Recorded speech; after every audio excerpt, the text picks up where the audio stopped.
Sejam todos bem-vindos à Quarta Atuarial, uma parceria da revista RPPS Brasil com a Arema Consultoria Atuarial, cujo objetivo é colocar sob a ótica atuarial os principais pontos da gestão previdenciária do seu município. O tema do vídeo dessa semana trata de fato sobre as contribuições previdenciárias. Será que realmente os atrasos dessas contribuições têm um impacto perene no resultado atuarial do seu RPPS? Esse tema ele surgiu em virtude das últimas 2-3 semanas, uma discussão muito grande sobre a Lei Complementar 173, que ela suspende as contribuições patronais dos regimes próprios de previdência de março a dezembro. Porém, ainda vai ser objeto de regulamentação. Então, a gente não sabe se de fato essa suspensão vai ser uma anistia das contribuições nesse período, ou se de fato essa suspensão será apenas a não incidência de juros e multas pelos respectivos atrasos. Independente de qual cenário for, nós obviamente teremos um impacto atuarial negativo, porque ou eu perco a contribuição propriamente dita, né, ou então eu perco os juros e ambas as situações elas têm impacto atuarial, como dizer assim, de forma perene. Né? Porém das contribuições que são atrasadas normalmente. Essas contribuições que são atrasadas não têm um impacto atuarial perene, porque em algum momento elas vão ser parceladas. E de acordo com a atual legislação, quando elas forem parceladas, vai ser submetidos a ela os juros e multas estipulados dentro de uma avaliação atuarial, a meta atuarial de investimento. Então, não haverá uma perda perene, né, um impacto atuarial gigantesco com relação a esses atrasos.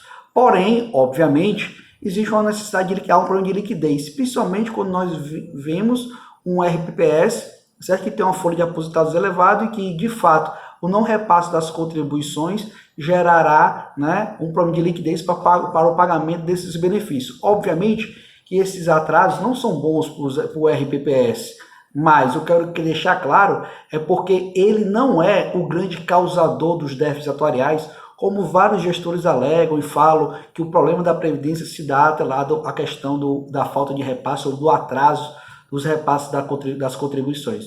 Não é.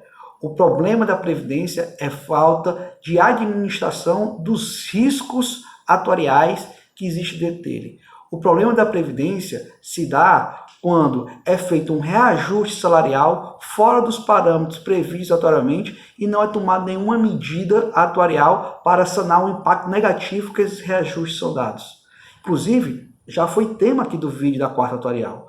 O problema da Previdência se dá quando é feito um concurso público, você vê o impacto que ele vai causar, porque pode ser positivo ou negativo, dentro do plano de benefícios administrado pelo RPPS, que inclusive também já foi tema aqui da Quarta Atuarial.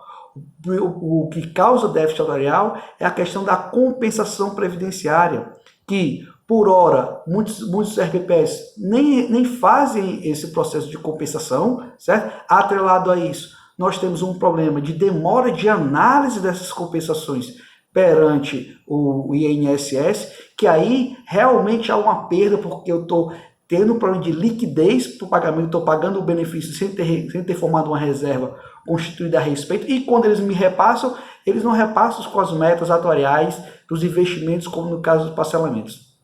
Também, dentro da compensação previdenciária, nós temos o problema causado pela questão do valor do benefício que é pago, né? Porque se escolhe o menor entre o que seria pago no regime geral e o que de fato é pago no regime próprio de previdência, e além de trabalhar na ideia da proporcionalidade, que também é um absurdo, que também foi tema já da questão aqui da Quarta Atuarial. Eu acho que foi o primeiro vídeo que nós colocamos aqui, que foi a armadilha atuarial dessa compensação.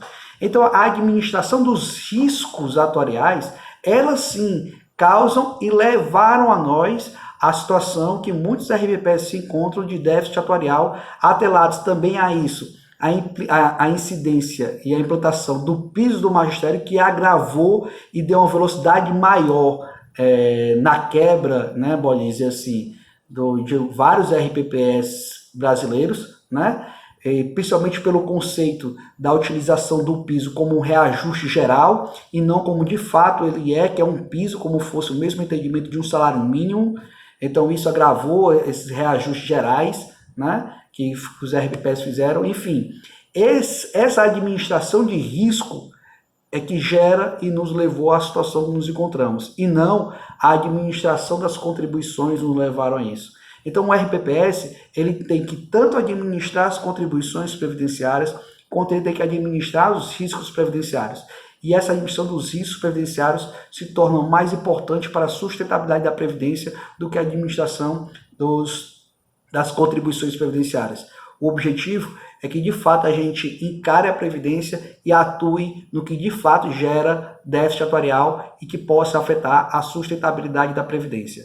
Nós temos agora um cenário muito complicado na Previdência, com a redução das taxas parâmetro, das taxas das médias atuariais, que por si só isso vai agravar e vai aumentar o déficit atuarial. Nós temos agora que definir novos planos de amortização, né, aonde a gente vai ter que ir pagando uma parte dos juros e depois começar a amortizar o principal, diferente dos planos que eram criados na 403.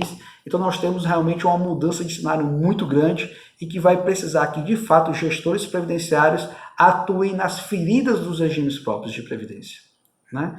Bem, esse é o tema do vídeo dessa semana. Aguardo vocês na próxima. Até mais.